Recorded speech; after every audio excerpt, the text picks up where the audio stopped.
Direktorat Jenderal Politik dan Pemerintahan Umum, Ditjen Politik dan PUM, Kementerian Dalam Negeri Kemendagri RI melalui Direktorat Organisasi Kemasyarakatan, gelar penguatan wawasan kebangsaan, optimalisasi penyelenggaraan fungsi pendaftaran, dan operasionalisasi sistem informasi organisasi kemasyarakatan pada 29 April 2024 yang dibuka Asisten 1 Setda Provinsi Papua Tengah Ausilius Yow mewakili PJ Gubernur Papua Tengah Ripka Haluk. Saya nyatakan dibuka.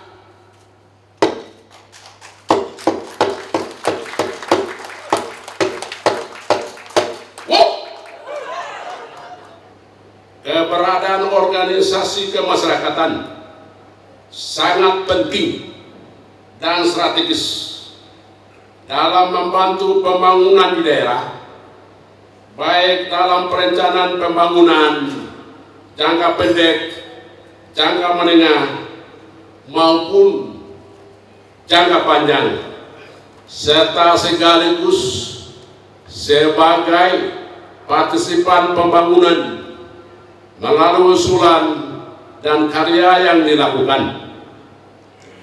Hal terpenting yang tidak boleh dilupakan bahwa organisasi masyarakat senantiasa hadir dan memberikan kontribusi besar dalam pembangunan dan menjaga kedaulatan bangsa dan negara. Perkembangan jumlah organisasi masyarakat yang cukup besar tersebut tentunya harus diimbangi dengan peningkatan peran dan fungsi organisasi masyarakat dalam pembangunan. Jika negara tidak mampu mengelola potensi sumber daya manusia kolektif yang besar ini, tidak menutup kemungkinan bahwa organisasi masyarakat dapat menjadi subjek yang berpotensi memecah belah bangsa.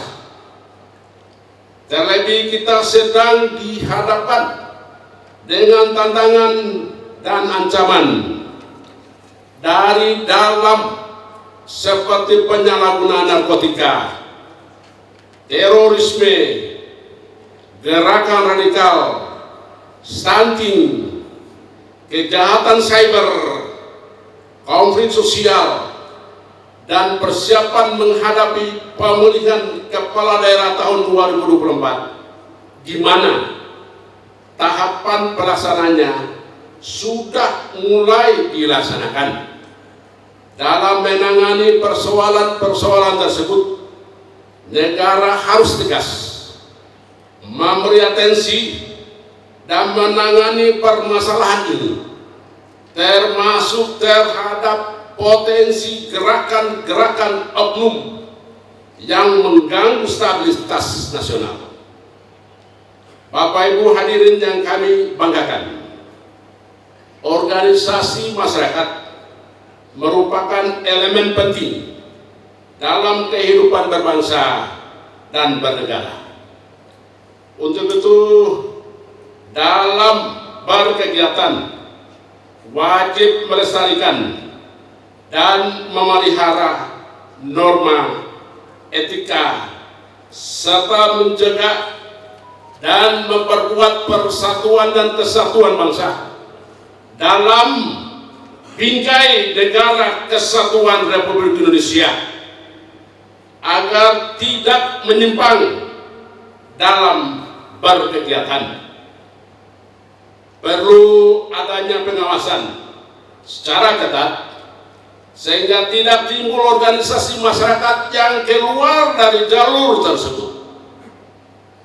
Organisasi masyarakat dituntut untuk terus melakukan peningkatan kualitas lembaga, baik dari sisi tertib administrasi, tertib anggota, maupun dalam peningkatan sumber daya manusia, juga peningkatan kualitas program kegiatan. Organisasi masyarakat diharapkan dapat memberikan kontrol dan masukan kepada pemerintah. Untuk itulah perlu adanya komunikasi dua arah antara organisasi masyarakat dengan pemerintah pusat dan pemerintah daerah dalam menyampaikan aspirasi untuk kepentingan pembangunan di daerah di mana kita berada.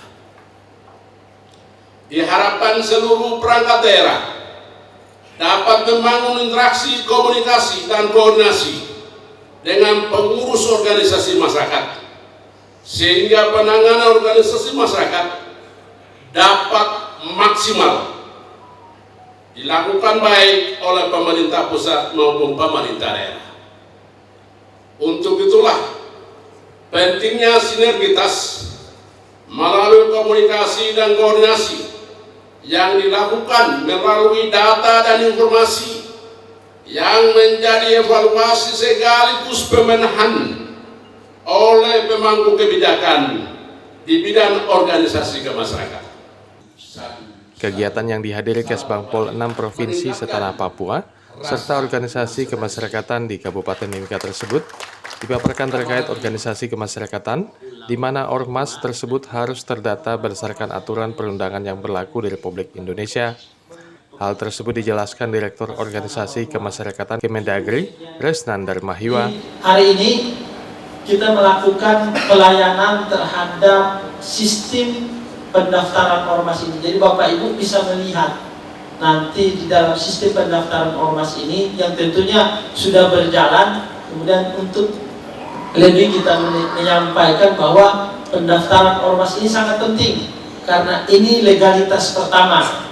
Kalau Bapak terdaftar, sehingga Bapak bisa melakukan sekali lagi aktivitas bekerja sama dengan pemerintah dan bisa terukur terkait dengan apabila Bapak Ibu ingin bekerja sama, bermitra dan lain sebagainya. Itu pengakuan yang pertama. Dan tentunya kami juga pemerintah berdasarkan putusan Mahkamah Konstitusi akan memberikan pelayanan-pelayanan terhadap teman-teman yang terdaftar baik badan hukum maupun tidak berbadan hukum. Intinya itu satu, karena begitu nanti Pak Asisten ditanya, Pak ini ada undangan ormas atau Pak Lukas, biasanya saran kami kalau ormasnya tidak terdaftar memang pemerintah itu tidak wajib, karena itu putusan MK menyatakan begitu. Tetapi tidak serta-merta ormas yang tidak terdaftar itu dinyatakan itu ormas terlarang, tidak. Jadi silakan dia tidak terdaftar, tapi dia tidak perlu mempunyai hak dan lain-lain kepada pemerintah, karena dari sisi persyaratan dan lain sebagainya tentu dia tidak memenuhi kriteria yang akan pemerintah lakukan kemitraan dengan teman-teman ormas yang ada. Nah itu sehingga kami mendorong kepada Bapak Ibu di dalam pertemuan ini, jika ada kendala-kendala dalam kondisi-kondisi kearifan lokal, dalam situasi-situasi masing-masing daerah ini berbeda, tolong disampaikan kepada kami sehingga kami mengetahui kebijakan-kebijakan apa yang perlu juga kami lakukan perbaikan. Tentunya sekali lagi pemerintahan ini sangat dinamis. Aturan ini dibuat tahun 2013 dan turunannya ini sudah hampir 10-11 tahun ke depan.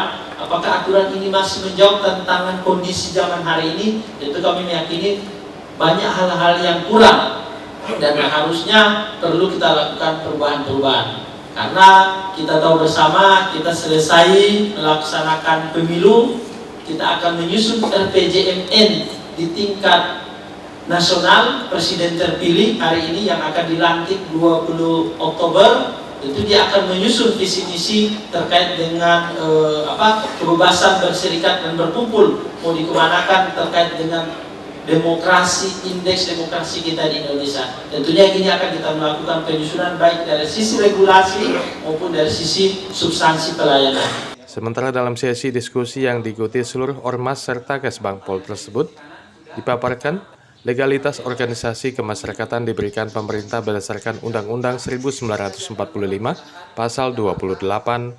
Sedikit dijelaskan dari pertanyaan terkait lembaga masyarakat adat di Mimika, dijelaskan selama organisasi tersebut terdata dan memenuhi persyaratan oleh negara, maka sah di mata negara dan dapat beraktivitas. Terkait pendataan organisasi masyarakat di Indonesia, dapat dicek di aplikasi Si Ormas resmi milik pemerintah. Kita memberikan legalitas bagi organisasi kemasyarakatan, kita menjamin kemerdekaan berserikat dan berkumpul itu didasarkan pada, sekali lagi dalilnya apa? Undang-Undang Dasar 1945 pasal 28, di mana kita menjamin kemerdekaan berserikat dan berkumpul. Kemudian dari undang-undang tersebut diturunkan caranya kita memastikan kalau kita menjamin kemerdekaan berserikat dan berkumpul warga negara Indonesia ini dengan apa? Dengan adanya pengakuan terhadap organisasi kemasyarakatan, diturunkan dari dalam Undang-Undang Nomor 17 Tahun 2013 tentang organisasi kemasyarakatan. Caranya seperti itu. Teknisnya bagaimana? Diturunkan lagi di dalam suatu peraturan pemerintah, yaitu Peraturan Pemerintah Nomor 58 Tahun 2016 tentang pelaksanaan Undang-Undang 17 Tahun 2013. Setelah ada teknisnya seperti itu, jelas di level pusat. Di level daerah seperti apa? Di level di daerah, petunjuk teknisnya mengikuti Permendagri Nomor 57 Tahun 2017. Kemudian ditindaklanjuti lagi di masing-masing daerah sesuai dengan Perda, Perwal, Pergub masing-masing. Jadi sudah jelas nih, secara regulasi kita semuanya inginnya itu memastikan bahwasanya kemerdekaan berserikat, berkumpul dijamin oleh negara. Seperti itu ya. Artinya di sini mau ada Lemasko yang musyawarah adat, ada Lemasko yang masyarakat adat, ada Lemasko bersatu, ada Lemasko Timika Papua, selama namanya berbeda, masing-masing punya entitas tersendiri, silahkan untuk melakukan kegiatannya. Yang paling penting rukun dan silahkan beraktivitas seperti biasa. Dan yang paling penting lagi punya legalitas masing-masing. Karena kalau tidak punya legalitas masing-masing, sekali lagi yang ada tadi sengketa, kemudian ada pertentangan di sana, ada konflik antar kepengurusan dan lain sebagainya. Dengan legalitas tadi kita bisa memastikan siapa yang bertanggung jawab atas organisasi apa. Kita bisa pastikan di sana. Dan ini yang ingin kita kedepankan. Karena jaminan berserikat, hak berserikat berkumpul kan haknya setiap warga negara. Jangan sampai hak warga negara satu menimpa hak warga negara yang lainnya. Kita bisa berikan itu. Artinya di sini dengan legalitas yang tepat. Oleh karena itu kita juga pengen sekali punya pelayanan pendaftaran ormas yang baik gitu ya, supaya kita bisa memberikan jaminan berserikat dan berkumpul kepada warga negara dengan lebih baik lagi. Kita bekerja secara profesional, Pak. Kita bekerja secara profesional, kita bekerja sesuai dengan kotak jabatannya kita bekerja sesuai dengan fungsi dan tugasnya kita. Artinya di sini urusannya rumah tangganya organisasi kita serahkan kepada organisasi. Tetapi pada saat berurusan dengan legalitasnya, ini yang baru kita urus, gitu ya. Artinya seperti itu. Di sini makanya kita tegaskan pentingnya si ormas tadi, Pak. Dengan kita punya si ormas, kita bisa punya data nih. Oh, kita tahu barisan merah putih ini ternyata punya badan hukum atau belum, sudah punya SKT atau tidak, seperti itu kan. Nah, di sana juga kita bisa melakukan pemberdayaan. Begitu ada masukan dari DPRD atau dari masukan dari pemerintah daerah lainnya untuk meminta suatu pemberdayaan kepada ormas tersebut, kita bisa cek dulu legalitasnya. Nah, ngeceknya pakai apa? Tadi pakai si ormas. Dan sekaligus tadi menjawab dari teman-teman PMII tadi, sebenarnya dari si ormas tadi, Pak Abdur, itu bisa dicek mana-mana saja organisasi yang sudah terdaftar. Baik itu tidak hanya di Mimika, jadi seluruh Indonesia ini bisa dicek mana yang sudah terdaftar. Seperti itu ya. Nah, agar nanti teman-teman juga bisa memahami itu, nanti silahkan dibuka, dicoba aja, di googling, diketik si ormas gitu. Nanti kan keluar tuh landing page pertamanya. Nah, nanti tinggal masukin nama organisasinya apa yang ingin dicek di sana. Nanti dicek. Kalau ada di dalam si ormas berarti dia terdaftar. Kalau nggak ada berarti indikasinya tidak terdaftar. Dan sebenarnya menggugurkan kewajibannya teman-teman di Mimika untuk punya daftar sendiri dan sebagainya gitu. Tapi yang paling penting kita dorong semuanya punya akun dulu di si ormas. Kita harapkan seperti itu. Nah, dengan ini saya dengan seizin teman-teman juga dari sekretariat, dari teman-teman di sekretariat, kami nanti niatnya akan mengundang, Pak, mengundang 6 provinsi Papua untuk hadir di Jakarta ya, untuk nanti ikut terkait dengan penjelasan kaitan dengan Siora dan Siormas lebih lanjut di Jakarta. Nah, nanti harapan kami yang kami undang hanya cukup 6 provinsi Nanti masing-masing provinsi saya minta tolong dijelaskan ke kabupaten kota. Tim Liputan Papua MCTV.